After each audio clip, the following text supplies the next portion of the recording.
What's going on, YouTube, and welcome back to Goal Line Hockey. It's your boy Kevin Forte coming to you with my annual NHL trade deadline preview. If you would like to see more trade deadline content just like this, especially going into the trade deadline as we're getting ready for the draft this summer and everything else, make sure to like, comment, share, and subscribe to the channel. Let's get right into today's video. So, we're going to play a little fun game. We're going to go over a lot of the recent hot topics, some potential trade rumors, and we're just going to kind of all delve it into a video, and I'm going to discuss whether I think that's a fact or if it's fiction. So we're going to start off with one of the bigger rumors, which is Jake Guentzel, right? The Penguins might be selling at this year's deadline. I think it's pretty likely. And I think that a lot of people have talked about a lot of guys that could be on their way out of Pittsburgh, right? And we'll talk about some of those other guys in a minute. But the first one, and probably the most prominent, honestly, is Jake Guentzel. He's a UFA this summer. I don't think he's really sold on the direction of the Penguins and their future, right? You know, it kind of seems like the twilight of the Penguins dynasty era with Crosby, Malkin, Letang, and now guys like Carlson and Guentzel. So I think Guentzel might be on his way out.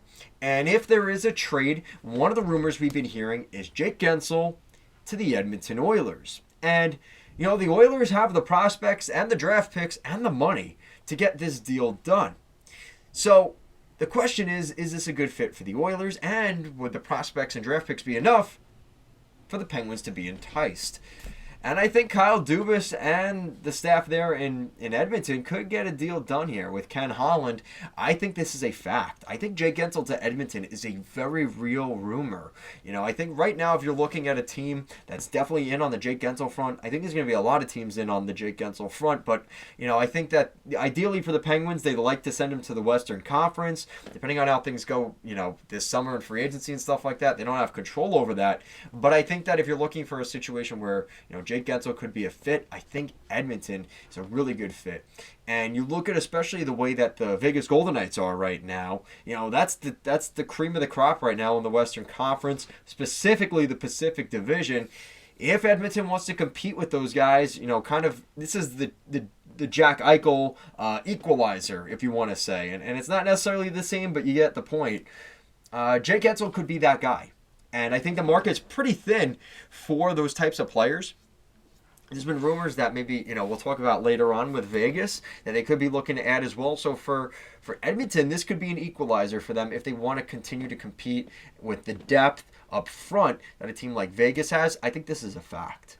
All right, so Jacob Markstrom to the New Jersey Devils. That's been the big one that we've been hearing, and I think this is fiction for two specific reasons. One, you know, I think that New Jersey, I don't know how sold I am that New Jersey's necessarily going all in this year. You know, the way they've played this season, they've had some good moments, but they've also had some moments where, you know, the confidence of this team being a legit playoff contender with a couple of pending UFAs coming up, I don't know if it's worth it for the Devils to go for it here. And it's one of those things that, you know, teams like the Flyers really turned it on this year, maybe quicker than we thought. And it's one of those things that I don't know if this is it for New Jersey this year. And to go out for a guy that's an older goaltender that, you know, he's on a bad team, but depending on what the price is that, you know, Calgary is kind of set with Craig Conroy there, it's going to be difficult for New Jersey to kind of get that deal to be worth it. Is it worth trading a first-round pick, Alexander Holtz, and another depth prospect to get Jacob Markstrom at this point? I don't think so. And that's kind of the tough thing, because you obviously want to see a guy like that come into the fold. You know, the Devils need a goalie, and maybe you're thinking to yourself, well, maybe that's what the Devils need, right? Because the goaltending has been an issue. But I don't know if it's worth taking that risk, specifically on Markstrom. And I don't know. That's kind of what I think of that. Staying in that same vein in terms of the Devils and Flames maybe making a deal, another big rumor we've heard, as you know, Noah Hanifin is kind of a local to the New York, New Jersey metro area. Noah Hanifin to the Devils has also been brought up, and for the same reason, I think this is also fiction. You know, the Devils, what's interesting with the Devils is they have a lot of good young defensemen, right? Kevin Ball, Simon Nemec, you know, they have some good defensemen there. Now, of course, you'd love to add another one, right? You know, you could be thinking to yourself, well, now, if Dougie Hamilton's out the rest of the year, well, you'd like to add somebody like Noah Hanifin. I think that makes sense. But again, when you're talking about maybe a first-round pick, Alexander Holtz, you know, yeah, they could make that deal work, but is it worth it? Have the Devils proven enough this year that they will be a playoff team and it's worth taking that risk? And I think if I'm the Devils, specifically on this Noah Hanifin front, I would want some protection in terms of like, all right, we're going to talk to Noah Hanifin before this and see where he's at. If he's like going to sign an extension with us, all right, maybe we're willing to make this deal. If there's no real concrete answer of whether he's willing to stay with us or not, and it's not like almost 90 to 95% he's going to stay here, we're probably not going to make that deal. And if that's not the case, I think it's a fiction here. I don't think this is the right time. I could see a couple of teams very interested in Noah Hanifin. I just don't know if it's going to be the Devils. I think, the problem is you're looking for teams that have the right assets to get that deal done. I know Boston's been interested in the past. I don't know with the way they've been playing if they're necessarily looking to go that route, but maybe. Toronto, same thing. They don't have the assets, but I'm sure they would love to add a player like Noah Hanifin. It's just a matter of where they can get the right assets. If Noah Hanifin can go to a team that, has a little bit of salary cap space and also has the prospects and draft picks, I think that's going to be where the deal gets done. Just off the top of my head, I'm not really able to think of too many teams, but I think there will be a fit there for Hanifin. And that's going to be one of the bigger trades at the deadline, probably other than Guentzel. So Jordan Eberly getting traded, I think, is a fact. So Jordan Eberly is a pending UFA. I would love to see nothing more than for him to return to the New York Islanders. I just don't necessarily know if that's going to be in the cards. Now, it's not that the Islanders probably aren't going to consider that, but what we're going to talk about in a second, which is, maybe the Islanders going after another player, another winger. I think that a guy like Jordan Eberly, Jordan Eberly is going to be the winger that if you don't get Jake Guentzel, Vlad Tarasenko, or a guy like Pavel Buchnevich, you might start to say, all right, well, what's the price for Jordan Eberly? And that's going to be a deal that probably gets made either on trade deadline day or the day before. And I think that's kind of how things are going to work with Jordan Eberly. So he's a really good dude. I'd love to see him back with the Islanders. But I think he is going to end up getting traded. I think Vegas is an interesting spot. Same kind of deal there, right? We've heard Vegas may be interested in Pavel Buchnevich. If they aren't able to land a guy like Buch, maybe they end up going for a guy like Eberly. And Vlad Tarasenko to the Islanders. Fact or fiction? I'm going to go with fact. I think the Islanders are going to pay the price to get Vladimir Tarasenko, especially with what they saw him do with the Rangers last year on their playoff run. Yeah, I know things didn't go so well for the Rangers, but Vlad Tarasenko, in terms of playoff numbers, really solid. And, the Islanders might be desperate enough to trade a first-round pick and a decent prospect for this guy. And it is really risky because the Islanders are on the playoff outlook looking in, and if you're trading a first round pick, kind of like the Islanders did last year with Vancouver, kind of that they're kind of maybe a playoff team, maybe not, that could be a lottery pick, that is genuinely concerning, and that's something I would definitely be concerned about if I'm an Islander fan, which I am, but we'll see what Lou does. I know he's interested in buying. I think he's going to look at a winger. Like I said, he's going to test the market. I think he's looking at Tarasenko. He's looking at Buchnevich. And if things fall in line, maybe a guy like Jordan Eberly could find his way back to Long Island with the Islanders. But, there has been a lot of talk over the last couple days that Tarasenko could be on his way to the Islanders. I think that is a fact. Brady Kase trade in general, I do not think that's going to happen. Now, if the right package is there, I'm sure the Senators would consider it, right? Like, if we're talking about, like, Edmonton says, listen, Connor McDavid for Brady Kase. Well, you're not going to see that, right? Realistically, you're not going to see that deal. So, unless that's on the table, I don't think we're going to see that happen. So, unless Brady Kase is traded for Connor McDavid or Sidney Crosby or McKinnon or something like that, I don't see the Senators taking the deal. With that said, though, I am interested to see what kind of trade offers could be available and what teams might be offering the Senators for Kase. I just don't think anything's going to get done this soon. I think that's kind of like, whoa, nobody really expected that. I think that's the deal if Brady Kase were to get traded for some reason. I think that might be talked about more during the summer, and maybe if he's really upset in Ottawa and just like, I am not feeling it here. Unless that happens, I do not see anything happening with Kase. Better luck next year. I think that's kind of what we're looking at there. All right, so the Arizona Coyotes have two players in particular, Matt Dumba and Jason Zucker. Now, I would love to see a package where both of these former Minnesota Wild players go to the same team somewhere else on a push for the playoffs. I don't know if that's necessarily going to be the case, but I do think it is a fact that both of them do indeed get traded. The question is where. I think we could see a combination of teams that are interested in both Dumba and Zucker, depending on their value and how much salary is retained and things like that.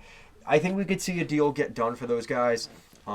It's been another rough season in Arizona, but I think they'll be able to cash in with some assets for those guys. I wouldn't be surprised if a guy like Dumba and Zucker could find themselves in a package deal to the Leafs, depending on the value. If the value is really high for Zucker and Dumba, maybe not, because if it's anything with a first or a really good prospect, probably not going to happen. I just don't think the Leafs are going to do that. But other than that, I think we could see maybe something like that happen. Maybe for lesser assets and prospects, that could be a deal that could get done. Now, there's another rumor I've heard a lot recently, which is Adam Henrik and his kind of being linked to the Colorado Avalanche. I'm going to go with fiction on this one. I think a lot of teams are going to be interested in Adam Henrik, and I don't necessarily know if Colorado is the only landing spot here. It's not that it isn't a landing spot. I just don't know if it's the landing spot. I think there's a lot of teams interested in Adam Henrik. The question is what his value is going to be. Is he worth a first-round pick at this point? Probably not. But I think a lot of teams are going to be in that market for a depth center. I think teams like the Rangers are going to be in this front. I think Lou Lamoriello loves his former players. The Islanders are probably in that conversation as well.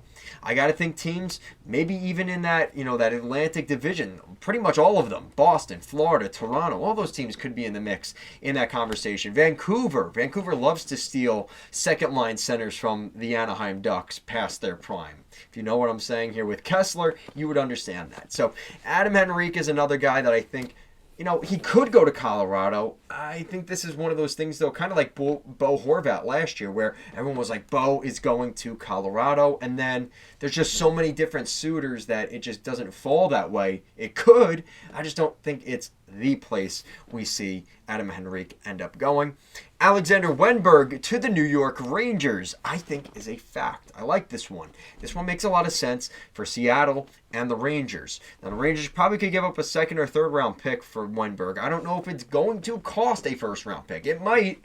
I just don't know what the price is for Wennberg. I think it could be as much as a first round pick, though, because kind of similar to Adam Henrik, a lot of teams are in that market for another winger or a center, and if they miss on one, they're going to go for another one, and then the price might go up for the lesser player because there's less guys available up top, right? So as the market kind of dries up, that could be something that ends up happening. But with that said, I think Alexander Wennberg to the Rangers is definitely a legit rumor here. So these last three are more, these are just kind of names I've heard in the grapevine, and I just want to say I am not associating myself with any of these rumors because I do not think they are happening. I'm very confident I can sleep well at night knowing these guys are not getting traded. So let's just go over it. Let's just get it out of the way. Let's cut the BS with the clickbait and this and that. These are not happening. And let's start off with the two guys in Pittsburgh. Erik Karlsson and Chris Letang. They are not going to get traded. Erik Karlsson trade to Ottawa has been talked about. Any kind of Chris Letang trade has been talked about. They're not moving. They have contracts. They're too long. They're too big. And I don't think there's going to be enough of a market for them. And specifically, Erik Karlsson to the Ottawa Senators, I just do not think that's going to happen. I don't know how committed I don't know how committed Karlsson is to the city of Ottawa. But I don't know, maybe because the ownership change, maybe that's something we talk about over the summer. But for right now, I just do not see it. And it doesn't make sense for Ottawa because they're not a playoff team this year. I just don't see it. Pittsburgh's not in a great spot. They're kind of the car that's kind of in free mode, right? They're hydroplaning down the road and they can't hit the brakes and they're going really fast and they're about to hit the tree, but they haven't hit the tree yet. That's the Pittsburgh Penguins right now. So Erik Karlsson, I don't know if he's going to be able to jump off that train before it hits the tree, but it is something that is in the works. I could see a potential return maybe, again, like I said, next season or over the summer, but I don't think either of Erik Karlsson or Chris Letang get traded before the deadline. And then this one with the Islanders, which is Brock Nelson getting traded from the Islanders, it's not going to happen. Like, unless Lou Lamoriello, again, especially with these rumors that he's looking to buy, maybe going after Tarasenko or, maybe a Buchnevich or another forward, you're not going to take away a guy like Nelson if you're adding a guy like those wingers. It doesn't make sense. And the Islanders don't have the center depth to begin with. So if that's the case, they're not trading Brock Nelson. We've heard the rumors basically every year. Brock Nelson to Minnesota or because he's from Eden Prairie. It's not going to happen. Sorry, Wild fans. I know you guys aren't in the best spot either. Shout out to Urban. I know he's having a rough season there with the Minnesota Wild. But the Islanders are not trading Brock Nelson, and they are not trading him to the Minnesota Wild. So I'll cut that conversation there. So let me know what you guys think in the comment section down below. Do you agree with me? Do you disagree with me? Is there anybody I missed? Let me know your guys' thoughts in the comment section down below. I'm really excited for the trade deadline. Unfortunately, I will not be able to do a live stream on the day of the trade deadline as I do have work, but I will be keeping you guys updated throughout the week. The week after, we'll be talking about it, going over everything, and of course, getting ready for the playoffs this summer. So if you're interested, you like this content, you like these videos, you like today's video, make sure to like, comment, share, and subscribe to the channel. Leave your thoughts down below, and I'll see you guys again next time. Peace out.